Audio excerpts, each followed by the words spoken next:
Hello students, welcome to learning मंत्रा।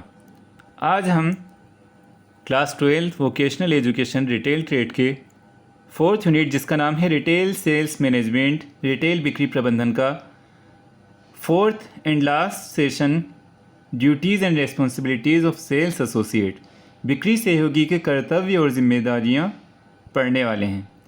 इससे पहले हमने इसी यूनिट के जो 3 सेशंस हैं, फर्स्ट सेकंड थर्ड सेशंस हम कंप्लीट कर चुके हैं।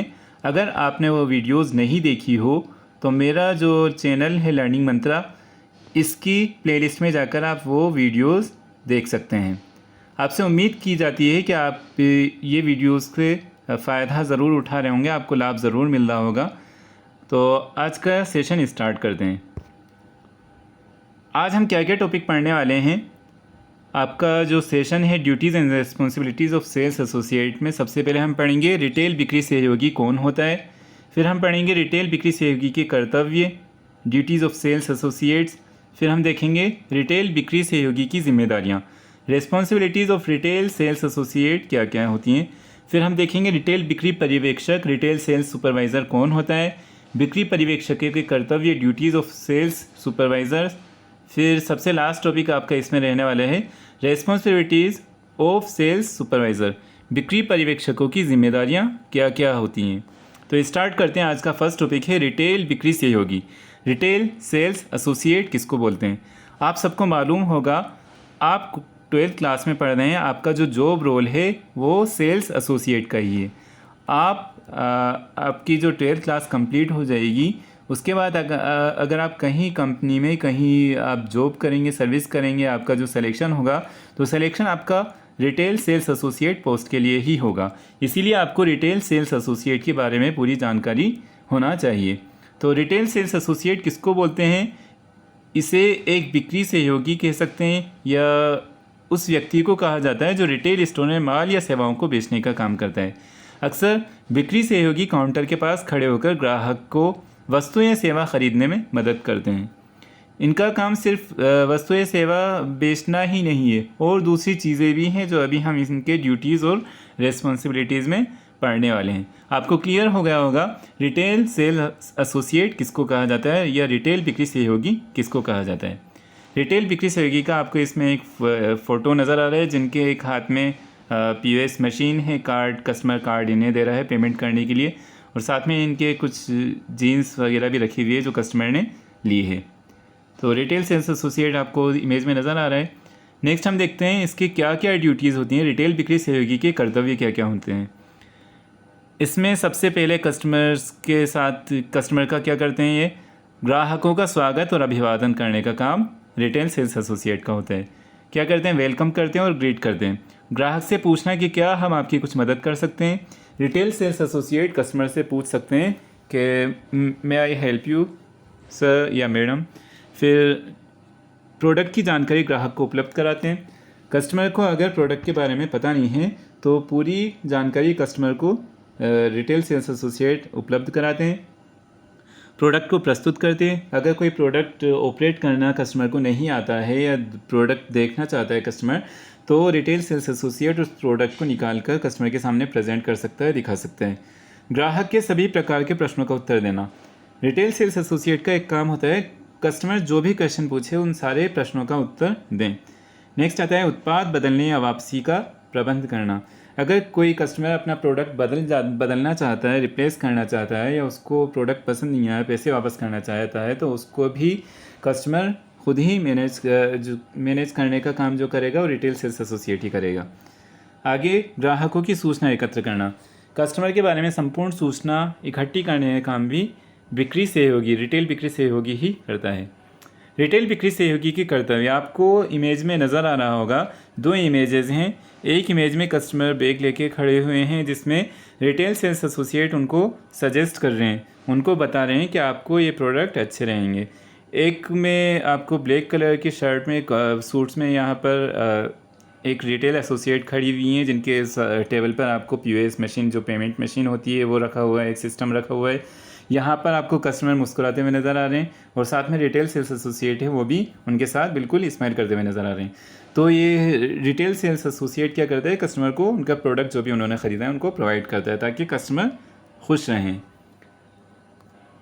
आगे हम देखते हैं ड्यूटीज़ ऑफ सेल्स एसोसिएट क्या क्या और हैं।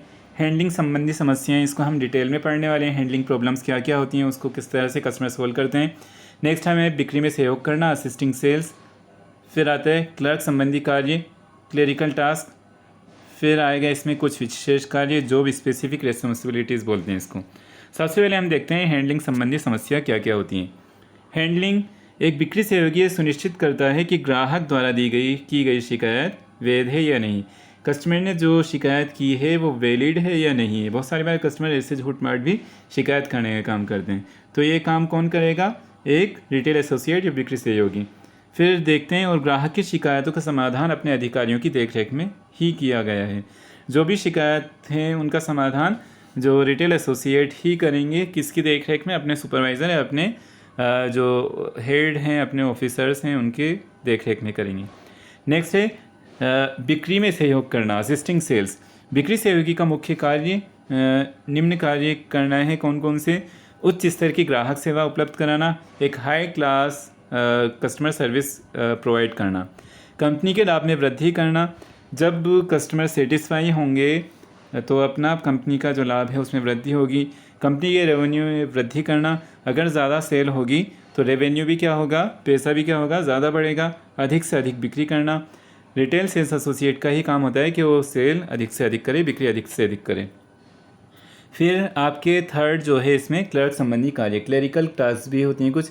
एक बिक्री सहयोगी को कई बार क्लर्क संबंधी कार्य करने की आवश्यकता भी होती है। इसमें क्या क्या होता है, मर्चेंडाइज या वस्तुएं प्रोडक्ट्स प्राप्त करना। बहुत सारे बार सप्लायर क्या करते हैं, सीधे से आपके जो स्टोर है वहाँ पर जो इन्वेंट्री वाले जो होते हैं कोई अवेलेबल नहीं है, तो रिटेल सेल्स एसोसिएट को ही मर्चेंडाइज रिसीव करना पड़ता है। नेक्स्ट है बिल का टोटल करना, जो भी बिल हुआ है कस्टमर का उसकी टोटलिंग करना, उसका कुल लगाना। वस्तु और सेवा के ऑर्डर बुक करना, कस्टमर जो भी ऑर्डर करते हैं उन वस्तु या सर्विसेज का ऑर्डर बुक करने का काम भी रिटेल सेल्स एसोसिएट या बिक्री सहयोगी ही करते हैं। आपका जो लास्ट इसमें ड्यूटी नज़र आ रही है, जॉब स्पेसिफिक रेस्पॉन्सिबिलिटीज़, कुछ विशेष कार्य। ग्राहक का अभिवादन करना, कस्टमर का ये क्या करते हैं, ग्रीट करते हैं। ग्राहक द्वारा पूछे गए प्रश्नों के उत्तर देना, ग्राहकों को उत्पाद दिखाने में व्यस्त रखना, उच्च स्तर की ग्राहक सेवा प्रदान करना, कैश रजिस्टर मेंटेन करना। ये क्या करते हैं, कैश रजिस्टर को मेंटेन करेंगे कि हमें कितना कितना कैश रिसीव हो रहा है।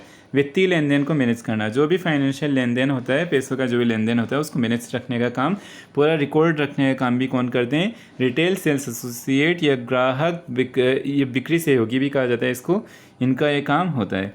ये था आपका रिटेल सेल्स एसोसिएट या बिक्री सहयोगी की ड्यूटीज़। अब कुछ जिम्मेदारियां हैं, रेस्पॉन्सिबिलिटीज़, ड्यूटीज़ वैसे इसमें बिल्कुल मिलता जुलता ही मिलेगा आपको। तो जिम्मेदारियां क्या क्या होती हैं, सबसे पहले आपके रिटेल सेल्स एसोसिएट की जिम्मेदारी है बिक्री को बढ़ाना, इसको बोलते हैं सेल्स जनरेशन। जितना ज़्यादा बिक्री को बढ़ा सकते हैं उतना बिक्री बढ़ाने का काम इनका होता है। सेकंड है ग्राहक सेवा, एक high class customer service provide करना। थर्ड है ऑपरेशन, ऑपरेशन में क्लरिकल काम आ जाएगा, जो कंप्यूटर पर काम किया जाता है, जो भी आपका हिसाब किताब का काम होता है, अकाउंट्स बनाना होता है, जो भी आपकी मंथली रिपोर्ट्स होती हैं, वो सारा काम रिटेल एसोसिएट ही करते हैं। तो हमने जिम्मेदारियों को देख लिया, बिक्री को बढ़ाना, ग्राहक सेवा और प्रचालन या ऑपरेशन। ये था आपका रिटेल सेल्स एसोसिएट की रिस्पॉन्सिबिलिटीज़। अब हम आगे बात करने वाले हैं रिटेल सेल सुपरवाइज़र। सुपरवाइज़र क्या होता है, वैसे आपकी जब ये यूनिट स्टार्ट हुई थी उसके इंट्रोडक्शन में भी हमने सुपरवाइज़र के बारे में पढ़ा था। सुपरवाइज़र क्या होता है, हर ऑर्गेनाइजेशन में एक सुपरवाइज़र का पद होता है, एक सुपरवाइज़र की पोस्ट होती है। आप जब रिटेल सेल्स एसोसिएट बन जाएंगे, उसके बाद जब आपका नेक्स्ट पोस्ट रहेगी, प्रमोट जब आप होंगे तो आपका जो नेक्स्ट पोस्ट रहेगी प्रमोशन के बाद, वो पोस्ट सुपरवाइज़र की ही होती है। तो सुपरवाइज़र को हम देख लेते हैं। किसी भी संस्था में मानव संसाधन का नियंत्रण, उनको कंट्रोल करना सबसे महत्वपूर्ण होता है। पर्यवेक्षण के माध्यम से यह कार्य किया जाता है। सुपरविज़न से ये चीज़ देखी जाएगी कि जो भी हमारे एम्प्लॉयज़ हैं, जो भी हमारे ह्यूमन रिसोर्सेज या मानव संसाधन है, वो काम जो उनको काम दिया हुआ है वो काम सही से कर रहे हैं या नहीं कर रहे हैं। सुपर का अर्थ होता है ऊपर से, और विज़न का अर्थ होता है अन्य लोगों के कार्य पर नज़र रखना। तो सुपरविज़न का मतलब हो जाएगा ऊपर से नीचे के अन्य लोगों के कार्य पर नज़र रखने का काम ही सुपरविज़न कहलाता है, जिसको हिंदी में पर्यवेक्षण कहा जाता है। पर्यवेक्षण कार्य के दौरान अधीनस्थ व्यक्ति, मतलब नीचे के जो काम करने वाले व्यक्ति हैं, सबऑर्डिनेट्स हैं, के कार्यों पर नज़र रखने की वह प्रक्रिया है जिसमें ये सुनिश्चित किया जाता है कि क्या कार्य उम्मीद के अनुसार किया जा रहा है, जो उनको काम दिया गया था उस आशा के अनुरूप वहाँ के कर्मचारी कार्य कर रहे हैं या नहीं कर रहे हैं। पर्यवेक्षण या सुपरविज़न प्रबंधन व्यवस्था में भूमिका निभाता है। ठीक है, किसमें? मैनेजमेंट में अच्छा रोल प्ले करता है सुपरविज़न। रिटेल बिक्री पर्यवेक्षक आपको यहाँ पर नज़र आ रहे हैं, जो बीच में जो मैम खड़ी हुई हैं, इसमें लैपटॉप है जिनके पास, ये सुपरवाइज़र हैं और पास में जो हैं ये एम्प्लॉयज़ हैं। बिक्री पर्यवेक्षकों के कर्तव्य, duties of sales supervisors. Sales supervisor की क्या क्या ड्यूटीज़ होती हैं? रिटेल स्टाफ को मैनेज करना। वो क्या करेंगे? रिटेल स्टाफ को उनकी जो जो कर्तव्य होंगे सबको अपने अपने काम बता के उनको जिम्मेदारी देते हैं। वित्तीय उद्देश्यों को पूरा करना। अगर ऑर्गेनाइजेशन, रिटेल ऑर्गेनाइजेशन को पैसों की आवश्यकता है तो बैंक से जाकर जितना भी उनको लोन लेना है, जितना भी उनको क्रेडिट लेना है, जितने भी उनको फाइनेंस की पैसे की आवश्यकता है, उनको उसके बारे में वो बैंक से जाके डिस्कस करेंगे और वहाँ से लोन पास कराने का काम सुपरवाइज़र ही करते हैं। रिटेल डिस्प्ले के लिए कार्य करना। स्टोर में जो डिस्प्ले होता है उसको तैयार करना, उसके लिए प्लान करना कि किस तरह से हमको स्टोर को डिस्प्ले करना है, किस तरह से प्रोडक्ट को हमको दिखाना है। कर्मचारियों की भर्ती करना। ये क्या करते हैं? रिक्रूट करने का काम करते हैं, नए एम्प्लॉयज़ का इंटरव्यू लेते हैं, जो स्किल्ड होते हैं या जो ट्रेंड होते हैं उनको एक बार चेक करते हैं, अगर उनको प्रशिक्षण या ट्रेनिंग की आवश्यकता होती है तो उनको प्रशिक्षण भी देते हैं, उनको राय भी देते हैं। आगे है स्थानीय प्रतिस्पर्धी पर नज़र रखना। जो भी लोकल कंपटीटर होता है उसके ऊपर नज़र रखते हैं कि कहीं ऐसा तो नहीं है कि हमारे प्रोडक्ट या हमारी सेल से ज़्यादा उनकी सेल हो जाए। स्टाफ की समय समय पर बैठक आयोजित करना। ये टाइम टू टाइम कंपनी में या ऑर्गेनाइजेशन में मीटिंग आयोजित करते हैं, मीटिंग कंडक्ट करते हैं। बिक्री लक्ष्य प्राप्ति में कर्मचारियों का सहयोग करना। ये क्या करते हैं? जो भी टारगेट दिया जाता है कस्टमर एम्प्लॉयज़ को, तो एम्प्लॉयज़ का क्या सहयोग करेंगे, क्या आपने जो टारगेट है उसको किस तरह से अचीव किया जाएगा। ग्राहक के प्रश्न और शिकायतों का समाधान करना। बहुत सारी बार ऐसा होता है जब ग्राहक जो सहयोगी है, ग्राहक बिक्री सहयोगी जिसको हम कस्टमर सेल्स एसोसिएट कहते हैं, वो कस्टमर के प्रश्नों का, शिकायतों का समाधान नहीं कर पाते हैं। ऐसी स्थिति में उनके प्रश्नों या शिकायतों का समाधान करने का काम सेल्स सुपरवाइज़र ही करते हैं। आगे देखते हैं बिक्री पर्यवेक्षकों की जिम्मेदारियाँ। रिस्पॉन्सिबिलिटीज़ क्या क्या होती है सेल्स सुपरवाइज़र की? बिक्री को बढ़ाना, सेल्स जनरेशन, जो हमने सेल्स एसोसिएट की जिम्मेदारी देखी थी, वही 3 जिम्मेदारियां आपको सुपरवाइज़र्स की भी दिख रही हैं। सेकंड है ग्राहक सेवा, कस्टमर सर्विस। ये high class customer service provide करना भी इन्हीं का काम होता है। थर्ड है प्रचारण ऑपरेशन, समय समय पर मैनेजमेंट को रिपोर्ट्स प्रोवाइड करना, जो जो सूचनाएँ मांगी जाती हैं उन सूचनाओं को उपलब्ध कराना। आगे देखते हैं इनकी जिम्मेदारियां दोबारा डिटेल में दे रखी हैं। रेस्पॉन्सिबिलिटीज़ ऑफ सेल्स सुपरवाइज़र, ग्राहक की शिकायतों को हैंडल करना। अभी अभी मैंने बताया था कुछ कस्टमर्स की शिकायतें ऐसी होती हैं जिनको कस्टमर सेल्स रिप्रेजेंटेटिव या कस्टमर सेल्स एसोसिएट सॉल्व नहीं कर पाते हैं, तो ऐसी शिकायतों का समाधान करने का काम सुपरवाइज़र करते हैं। शिफ्ट बदलने के दौरान रजिस्टर चेक करना। आपके यहाँ के जो एम्प्लॉयज़ हैं उनकी शिफ्टिंग होती है, 6 आवर्स का टाइम होता है उनका या 8 आवर्स का टाइम होता है, तो शिफ्ट चेंज हो जाए तो रजिस्टर चेक करें कि कौन से एम्प्लॉयज़ टाइम पर पहुंच चुके हैं। अगर नहीं पहुंचे हैं तो उनको कॉल करके बुलाना, अगर वो नहीं आ रहे हैं तो दूसरे का वहाँ पर सब्सिडी ऑल्टरनेट किसी और दूसरे को लगाना। थर्ड है यहाँ पर स्टोर डिस्प्ले के लिए योजना बनाना तथा क्रियान्वित करना। स्टोर में वस्तुएं दिखाकर किस तरह से बेचनी है उसके लिए एक प्लान बनाना और उसको इम्प्लीमेंट करना। फोर्थ है टूट फूट वाले उत्पादों तथा वापसी वाले उत्पादों को मैनेज करना।